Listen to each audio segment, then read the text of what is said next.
and we opened the pantry and we saw some crazy toys, like huge toys. And I remember I closed the door and I told my clients, well, let's go to the master room. I thought it was going to be better, right? No way.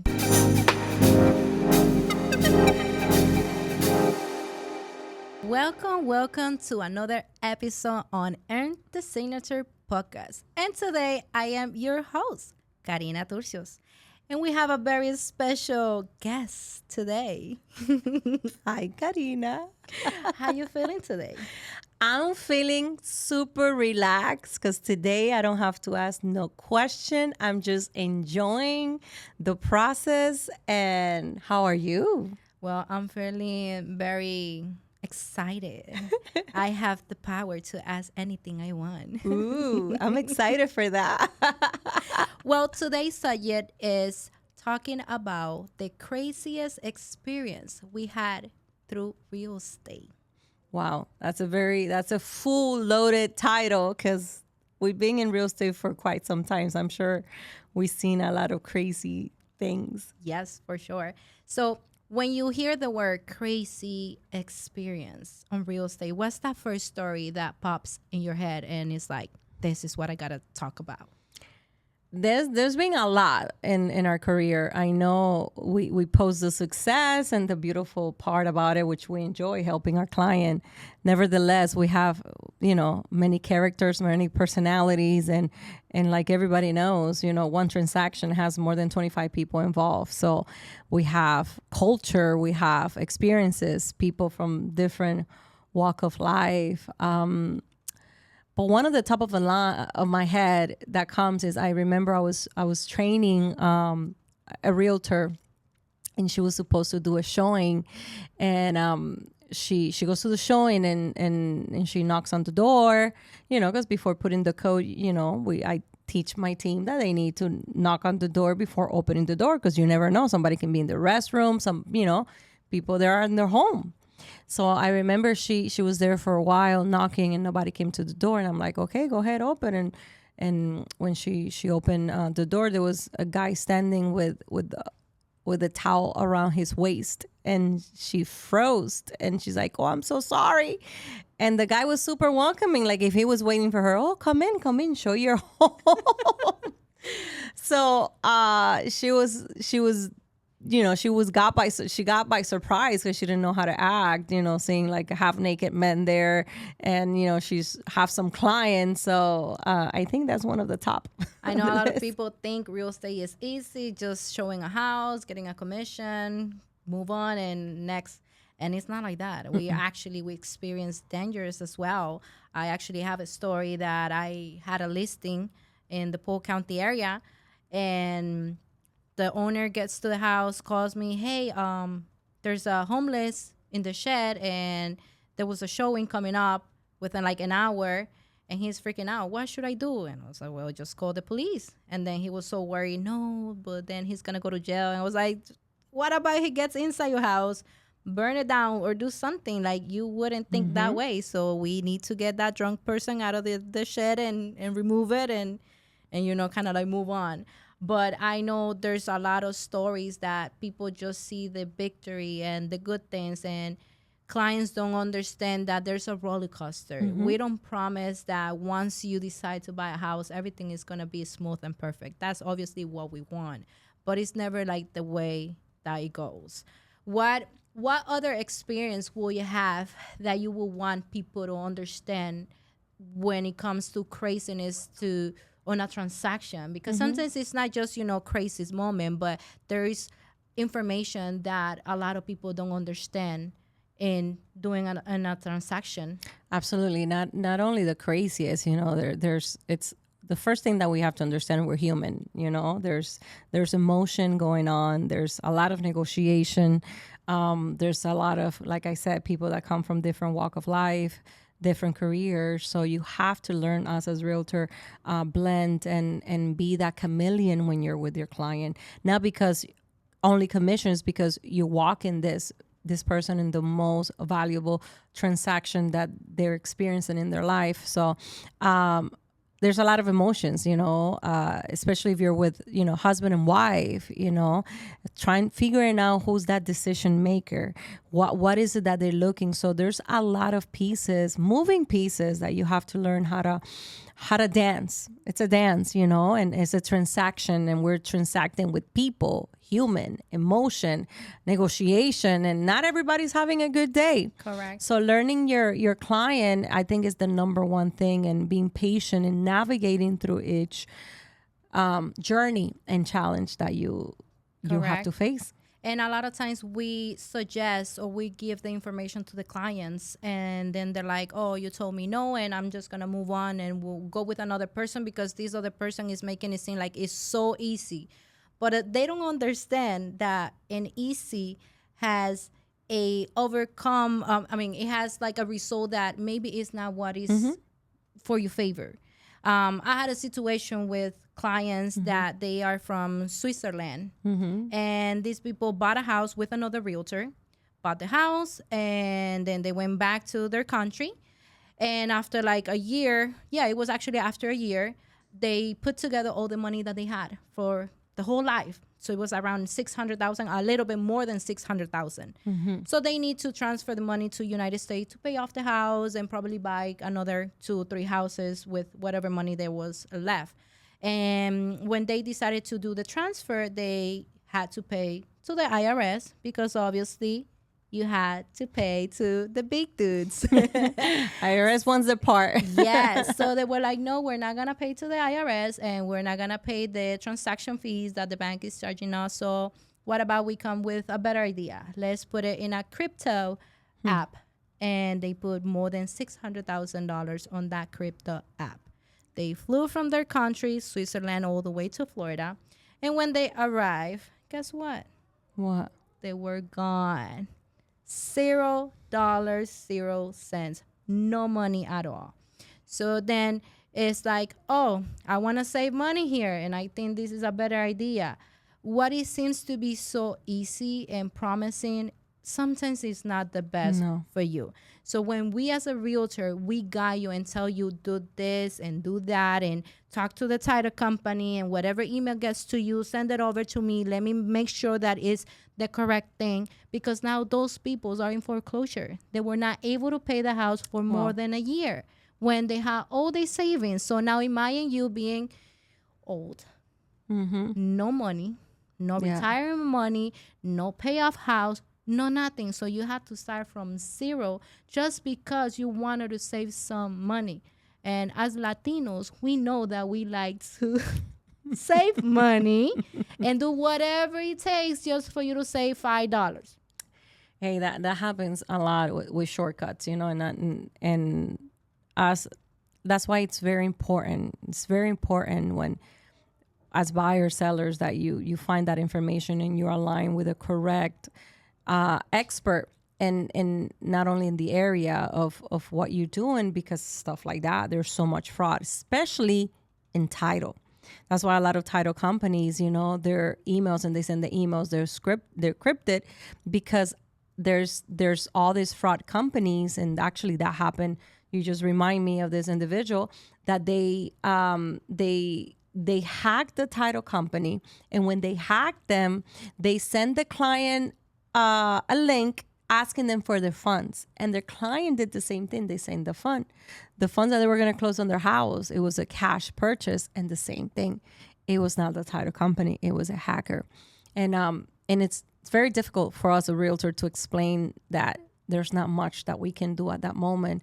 That's why it's very important. There's not stupid question, or there's not dumb question. All questions are important, and I rather my clients ask me 20 times the same question, that to make sure that they understand, because of situations like that. Correct. That's a crazy story, that people lose all their funds just because they're trying to skip a step, and that's insane. Correct. And people don't have knowledge on what they can lose, and the people that is doing that bad intention, they don't know how they are ruining these people's lives. They got so sick. It was a twin. It was twin ladies, and they got so sick. nervous, it was another sickness after another one because they lost everything. And they were like, we lost all the money. Then obviously I come, help them put the house on for sale, but they're just negative all the way. I mean, they just losing money after money just for saving money. So that story really marked me because I am like, I have to do better and explain better to clients and tell them the consequences. Sadly, I was not the realtor at that moment when they purchased the house, because automatically I'll be like, no, don't trust in crypto. Don't trust in anything like that, especially when there's apps that they're not even registered. You don't know who it is. But sadly, they lost that money. But anyways, so any other story or anything else that you would like to share with the audience that are watching us today? There's many, especially with Jeremy. For me, it's a little different because Jeremy's an amazing negotiator. You know that. So to me, all the clients, I get it at heart. But a lot of time, I have to allow him to do his part as a negotiator, because he's leading at that moment that transaction. But not, I have one not that long ago, and it was also with some sellers that we negotiated, and they were about to close on this deal, and the other realtor, they were not that knowledgeable, right? So they signed addendums to put some pot on this property, the property of our sellers. And the day before we show up, and there was not only pots, there were pots, there was a pool table, there was even a boat on the dock of this property. So it's very difficult, because if something goes wrong, we are the one holding the license, and we can even ask our clients, hey, what would you like to do? And a lot of times our clients will tell us, hey, what do you think? But always being neutral is very important. And I remember telling Jeremy, anything said wrongly can mess up that transaction. And at the end of that day, it was not, we allowed few things, and it didn't go the right way. And whoever was helping the individual came at me and attacked me. And at that moment, my Cubanness came out, and I had to tell the individual, listen, I'm only helping you, and your agent is supposed to hear with you, and they're not. So I need you to leave the property right now. Right. So, there's intuition, and I felt it right there then. And I told Jeremy, there's things that we always have to cover our sellers, our agents, our buyers, or sellers, whichever you're representing, and that intuition, because at the end of the day, you're holding the license, and you are liable that anything can happen. So a lot of people think that real estate is just getting the license and selling and getting all that commission. There's a lot of law. There's a lot of timelines that you have to meet, and finding that balance, it can be very challenging. That's why for realtors, please, learning, your education is everything. It's not getting that 63 hours and that's it. You need to keep informing yourself. The best way to be responsible for your clients' liabilities, The liabilities that we get. And knowledge is richness, is wealth. The more that we learn, the more wealth that we can offer to our clients. Correct. I have a question that most of the buyers ask me all the time, and is why I cannot move prior to closing. And I always say it's a huge liability. If I'm representing the buyer or the seller, either way, I always say no. It's not the best idea. And they will say, but you know what? I cancel my lease already. I'm homeless. I need to go rent 1, 2, 3 days. And I say, I'd rather you rent 2 days, because what about if something happened?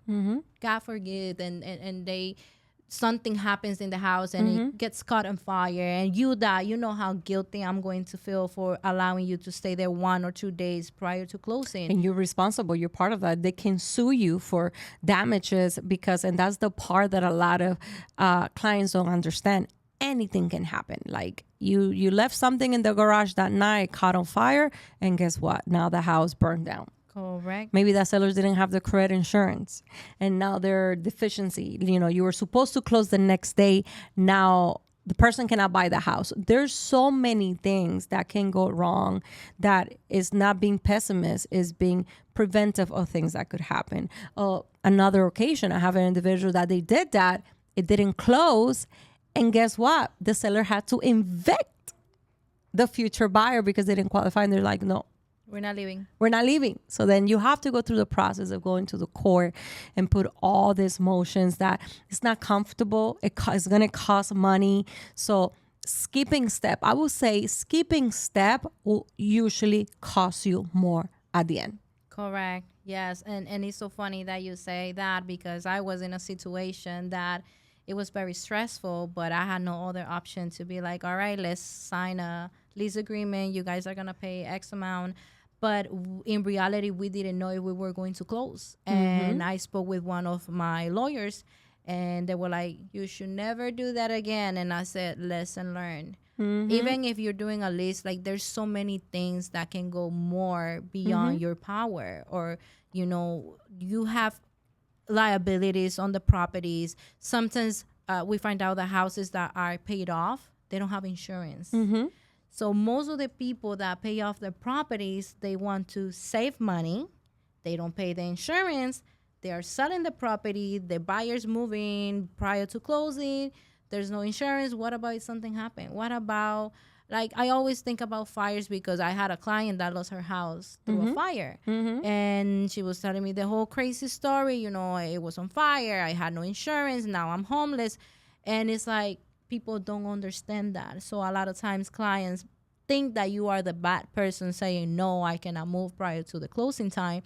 But there is the steps that you say. There's steps that we have to follow. You're protecting them. You're protecting them, but they don't understand. That's like a mom taking care of the kids. Don't do this. You're gonna fall. You're gonna, you know, you're gonna hurt yourself and think. And the kids are just like, oh, my mom is, you know, There's a reason. they don't want me to do anything. But it's not that you don't want them to do anything. It's just that you went through that, so you want to save them from that painful moment, for them getting hurt or for them losing something that is valuable to you. So we become like mothers holding their hand to the clients, and clients don't understand that. But, you know, hopefully they watch this video and they understand why we do it. But yeah, another story that I want to share with you that is just kind of coming because I see rats all over my head. I was doing a showing through COVID. You know, we had to wear the mask. Thank God. I pull up and do the showing. It was a rental property. It was a brand new house. They bought it, I think it was like 8 months, and they were renting it for 8 months. And the situation with the seller was that they couldn't take out the people that was renting the property. So they decided to sell because obviously it's the way that you are supposed to force them to leave. So I went and do the showing. My clients were very excited from the outside. The house was beautiful. Obviously, it was a brand new house. And the moment we went inside, like there was no carpet. They ripped up all the carpets. And then we went to the kitchen and we opened the pantry and we saw some crazy toys, like huge toys. And I remember I closed the door and I told my clients, well, let's go to the master room. I thought it was going to be better, right? No way. There was panties all over the place. There was a bunch of toys. You can imagine whatever type of toys. All those toys were in there, every color, every size, anything. Oh my God. And it was like everywhere. Anywhere you step, it was like something. Things hanging everywhere. And I was like, this is so crazy. I never seen something like this. And what did you do? Listen, I was sweating. I couldn't breathe. My clients were like pale. And I remember they're like, Karina, I think we want to see another house.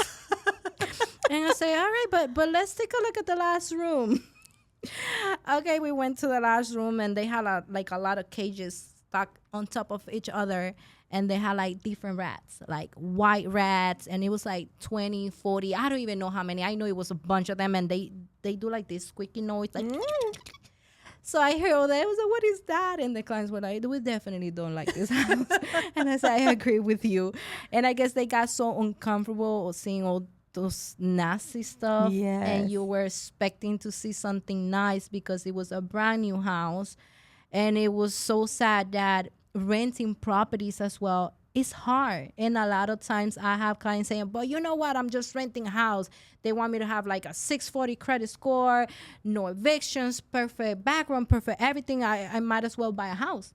But those are the reason why landlords become so, you know, so they want everything to be High standard, specified, and they want the client to really qualify to avoid that type of issue. Because imagine you as an investor buy a brand new house, and then your tenant is like doing parties, ripping up the carpet, doing whatever they want in the walls, holes everywhere, and destroying your property. You know, that's not something that you want for your property. You want to build a nice portfolio and get money, not spend money, because now that client might how much money they have to spend. Yeah. Remove all that nastiness from the house, do a new tile or carpet or whatever, invest on covering everything that they did on the walls, painting, and clients don't understand that. So I understand the situation on the buyer side, the seller side, the landlord, the tenant. I put my you know, the shoes on their side, but a lot of times they don't understand that. But those are the craziness stories that I had to tell. Did you lose that client? I did. You did? I did. Because of that showing? Because of that showing. Oh they my felt God. very uncomfortable and embarrassed. It was very embarrassed. I was embarrassed. You know, it's not nice to see a bunch of weird panties and toys. Ooh, and so it was Marcus. They got traumatized. I got traumatized with that. I remember I went house and I told my husband, you are not gonna believe what I went through. Like, I can still smell the rats and the pee and all this the smell. urine. Like, I have it. Ugh. And he was like, what happened? I was like I need a moment for my brain to kind of process the whole, like, everything I saw. I wish I had the glasses back then. I would be recording everything. I'd be like, you're not gonna believe it if I don't show it to you. But so we don't have that is the craziest story I've ever heard. Yes. That is the craziest. And I lost the client, and even though they were perfectly fine, approved, they had the money, like, everything was perfect, but it was just doing the wrong showing. Now, my question to you, and this is something actually we can learn out of that story. If you would have gone there a little bit earlier and you would have seen the property yourself, that's something for us to learn.